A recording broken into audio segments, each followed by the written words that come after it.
guys, we continue talking about emotional schema therapy. And in the previous video, we talked about different strategies that we learned from our past to manage our emotions. And then we also talked about different kind of stereotypes that we might have about emotions. And now with each video, we're gonna go in particular to check which stereotypes you might have and which needs, your emotional needs, were not met for you in childhood and maybe are still not met for you. So we're going to begin with validation. Today we're going to talk about validation. Validation is very important for communication. Ideally, validation is several steps. First of all, is making sure that you understand the other person correctly. You kind of reframe their thought using your own words and asking, did I understand you right?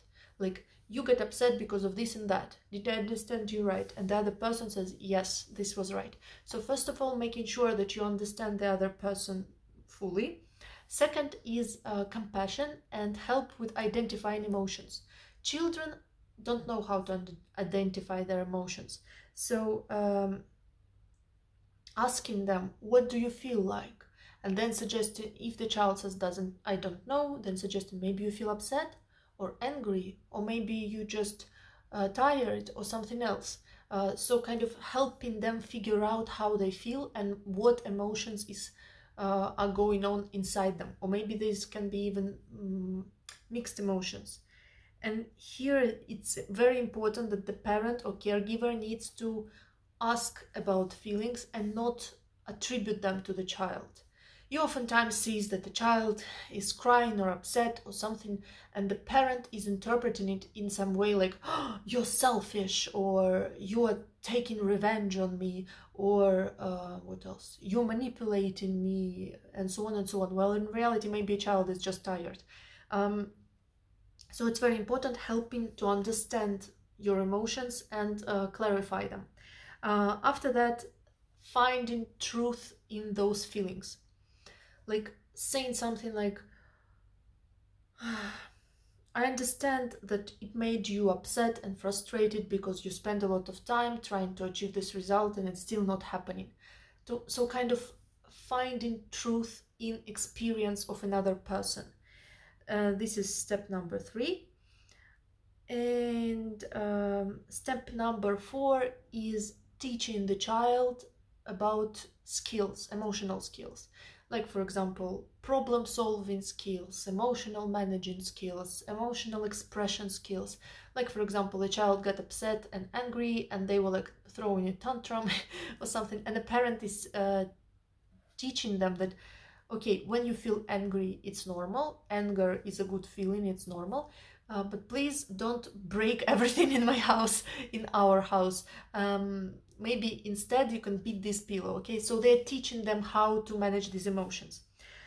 This is what happens ideally. So ideally, parents, first of all, seek to understand the child, what the child is saying. Then they check what the child feels and helps the child to identify their emotions.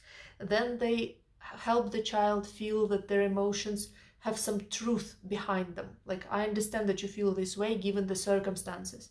And then the parent is teaching them different small skills about emotions. This is a validation, but this very rarely happens like this. Very often parents miss out some of the things or actually do complete opposite. Like, instead of trying to understand the child, they invent their own interpretation, like, for example, saying that the child is selfish or manipulative. Instead of helping the child to identify emotions, they pretend they don't see any emotions, or they impose their own interpretations. Instead of finding truth in the feelings of the child, they tell him like, nobody else feels like that, you are weird, you are strange, you are spoiled, you are ungrateful, and so on. And this way giving them idea that something is wrong with me, I'm feeling different things than normal people. And then also not teaching them any good emotional skills, teaching them rather harmful emotional strategies instead. So when this validation is harmed, what happens is that the child comes out and grows up with this idea that maybe I'm strange, I'm feeling weird stuff and I don't understand why. Then they grow up kind of maybe not being able to differentiate their feelings, understand them, and so on, and to validate their own feelings. Like how our parents react to our emotions is the same way in which we are going to react to our emotions. So if our parents are trying to understand us and are trying to help us understand what we feel, then we can be able to do the same with ourselves. But if our parents are just blaming and imposing some kind of interpretation on us, we're gonna do the same thing with us.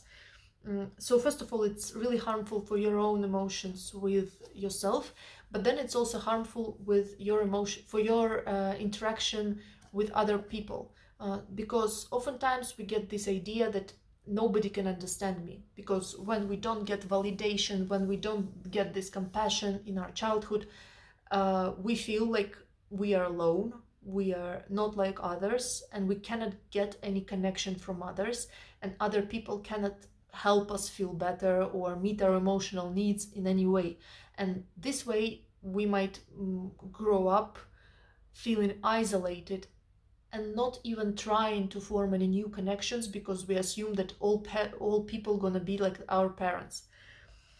So this is validation when it's harming us, when we don't have enough validation. And you can find cases of invalidation in many people who have, for example, personality disorder, borderline pattern, and so on. So it does cause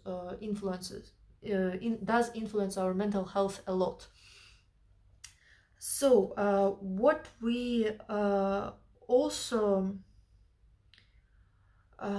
learn from validation is that emotions have meaning. So emotions are not just random, they are not stupid, they are not meaningless.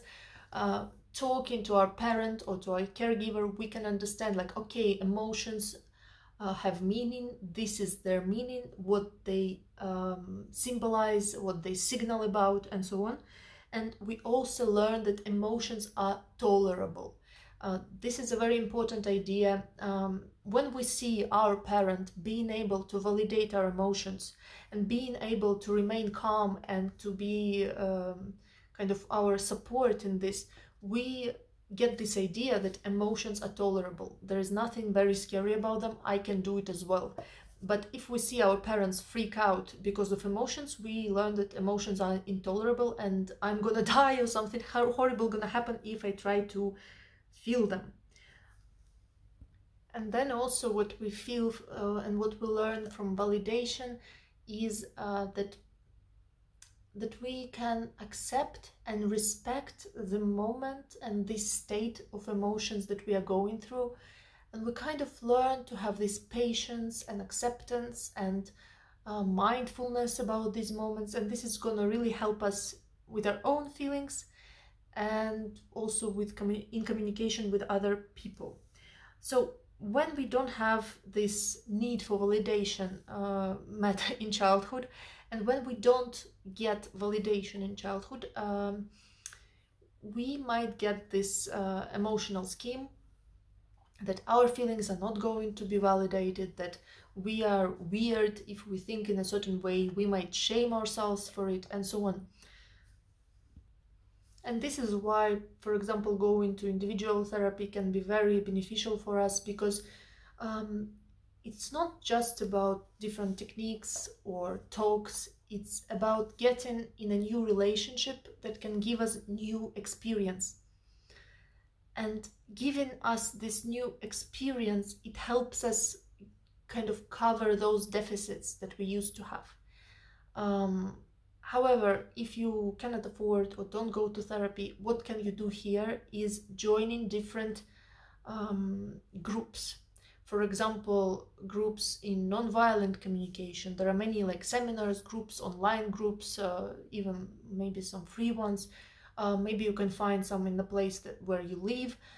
So joining nonviolent communication, different communication skills group, different, maybe participating in emotional skills training, communication skills training, or just learning to talk to yourself this way and to self-validate.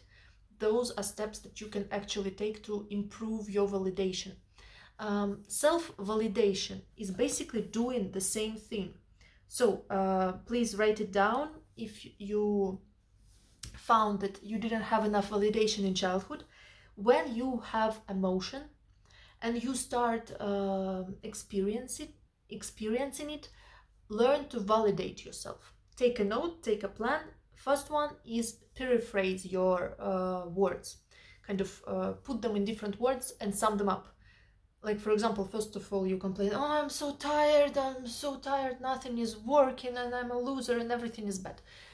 And you paraphrase it in a way that, oh, I see, you must feel very tired and frustrated. Is it like that? Did I understand you right? And then you feel through yourself like, yes, this is right. This is the right feeling. This is the right name. And then what else am I feeling? Maybe anger, maybe this. Okay, I'm feeling those several feelings at the same time. And then you finding truth in those feelings and validating this experience, like saying like, yes, my emotions are valid. I am living my life and do the best that I can, but something that I want so much doesn't still happen. So this is why I feel tired and frustrated and annoyed with this situation. This is a valid reaction. I understand it. And then also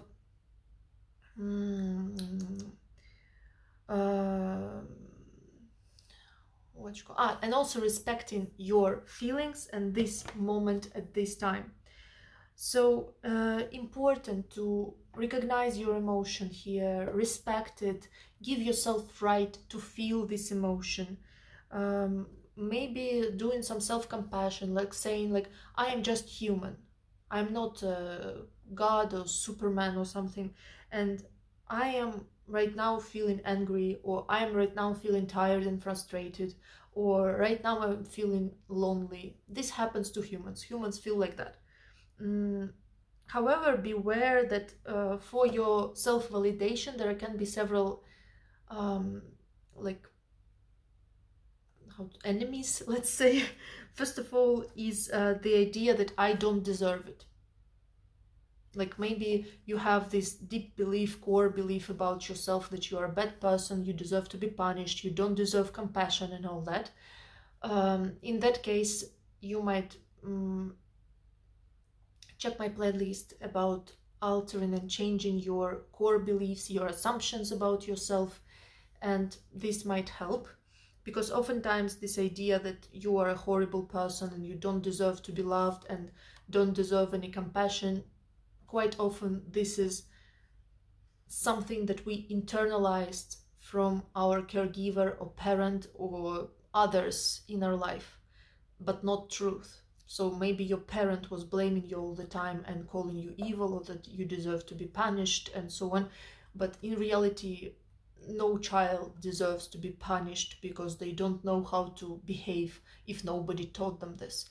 If your parent didn't have enough competence as a parent, it was not your fault. If your parent didn't know how to educate children, it's not your fault that you couldn't behave well.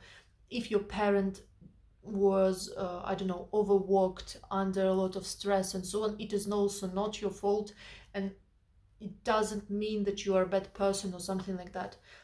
I see it with clients, I see it in literature. In many cases, people believe that they are horrible and they blame themselves and think that they are selfish based on some comments from their caregivers long time ago, while in reality they behave just according to their age. Like, for example, children before 5, they don't have empathy developed because it's just a very complicated process to understand your own feelings, your own anxious your own actions, and then to understand the feelings and actions of another person, and then understanding how your own actions gonna influence them and their own feelings. This is too complicated for a child's brain. So children who can behave in a selfish or cruel way or something, or be like, you know, like self-centered and so on, it's not fault of their character, it's just norm of their development at this age. So oftentimes we see that we blame ourselves for something that was actually completely normal for a child. And it's not your fault that your parents were not competent and didn't have this information about children, about their brain development, and so on and so on.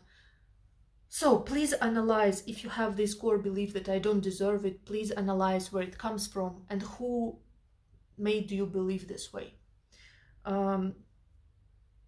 Next, another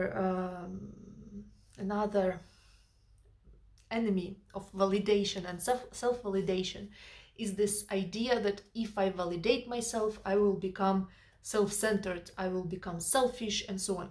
This, of course, also comes from the past, when our parents teach us that paying attention to our needs and to our emotions is selfish and horrible, and if you do it, you're a bad person and all that.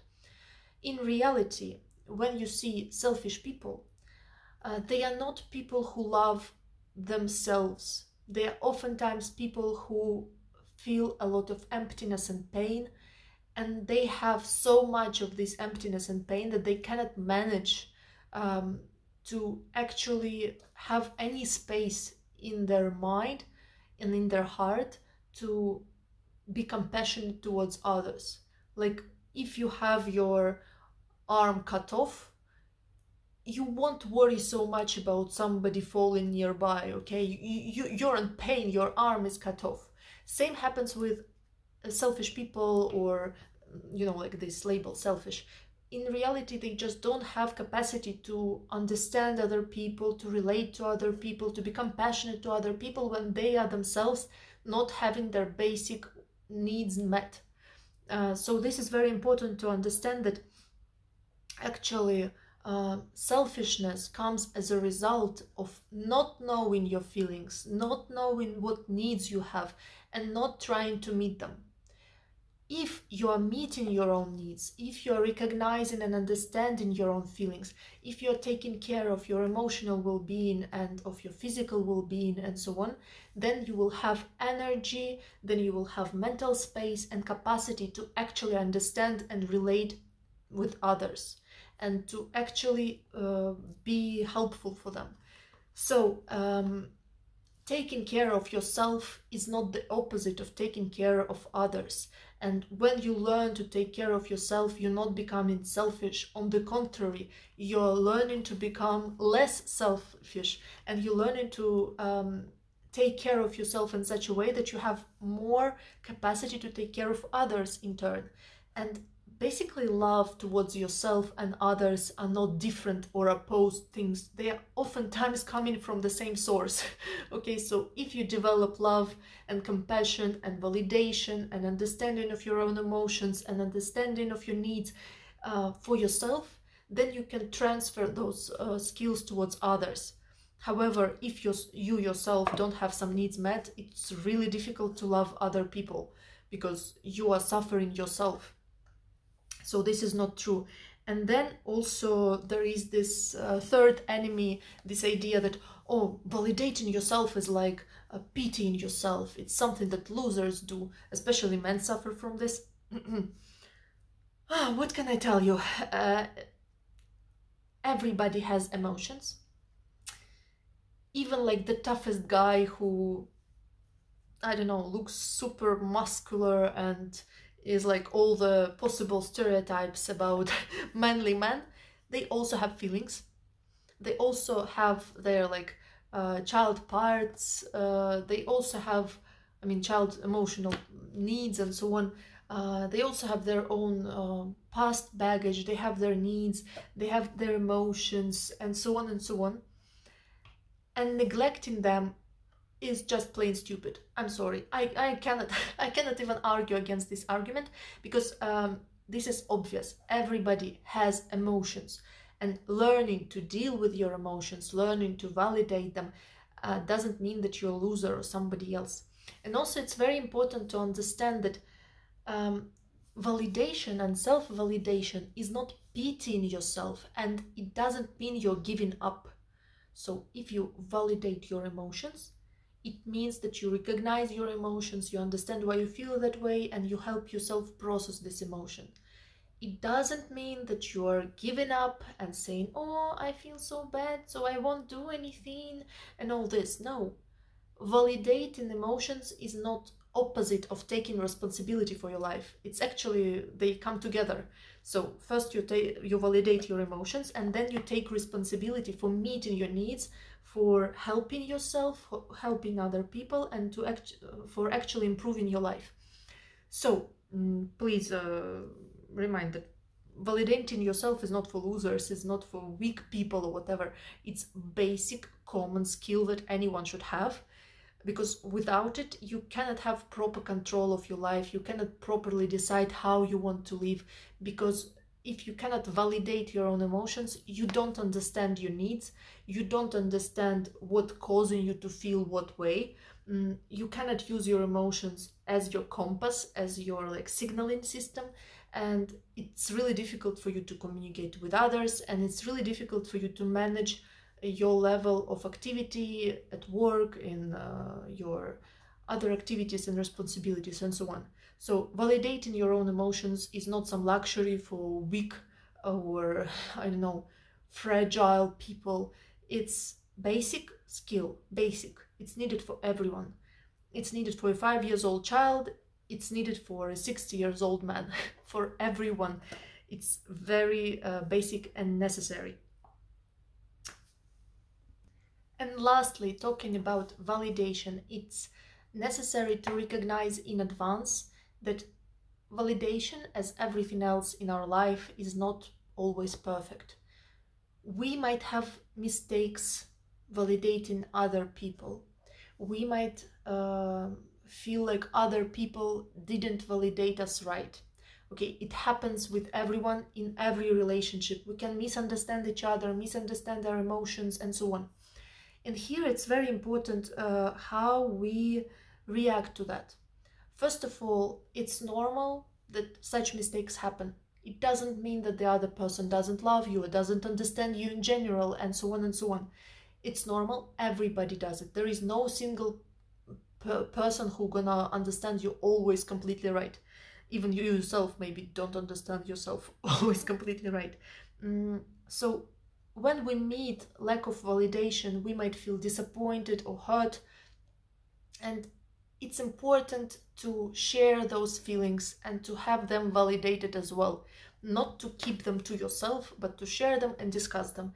And also it's really important to have some kind of way in which you address those things in your relationships.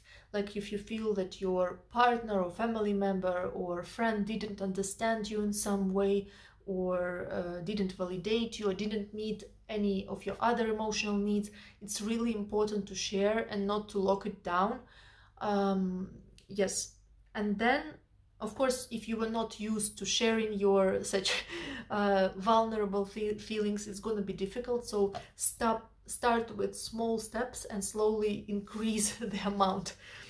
What is also very important is paying attention to how you interpret lack of validation if such mistakes happen.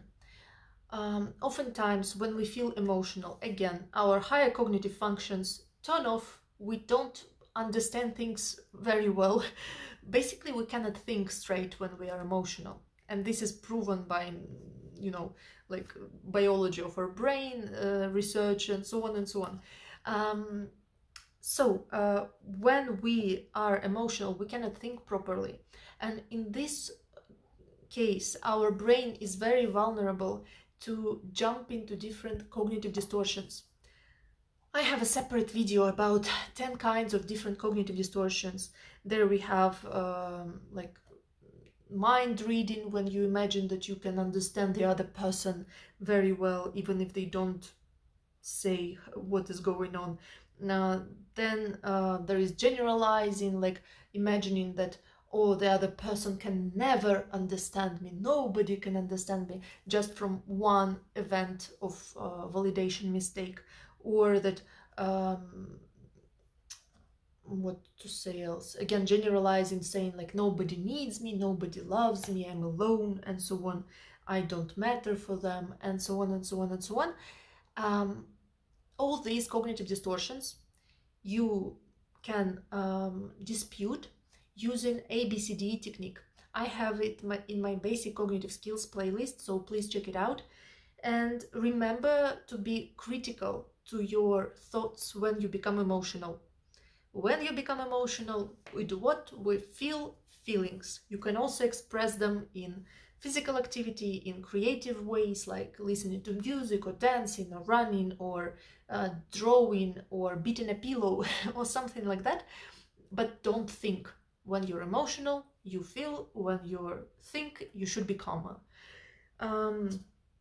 So yes, this is more or less everything about validation.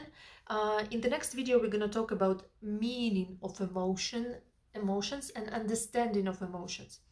But for you right now, the home task, is to analyze your own past and how you were or you were not validated. If you understand that this need was not met in your childhood, and that you don't know how to validate yourself, your home task is validating yourself using our plan. First of all, recognize your emotions. Secondly, respect your emotion. Thirdly, give yourself right to feel this emotion. And fourth, accept that this emotion is valid, it has meaning, and it has some truth behind it. And practice also some self-compassion, saying that this is normal, I am just human. It's part of human condition to feel angry or lonely or sad sometimes. And also reminding yourself that this emotion is temporary. They don't last forever, but we will talk about this more in next videos. So this is your home task, practicing self-validation, and also practicing noticing if you have any cognitive distortions about validation mistakes and changing them with ABCD technique. That's it. I hope you liked this video and I see you soon. Please share my channel with others, with your friends, with your family, post it on social networks, in social media, share your impressions, your reviews about it, because this is the best thank you can give me. I really want more people to find those videos on which I'm working and trying to share, spread the knowledge. So hopefully you help me to achieve that and to spread this valuable information to others. Maybe you will save their life in some way like this. And I see you in a week. Bye bye.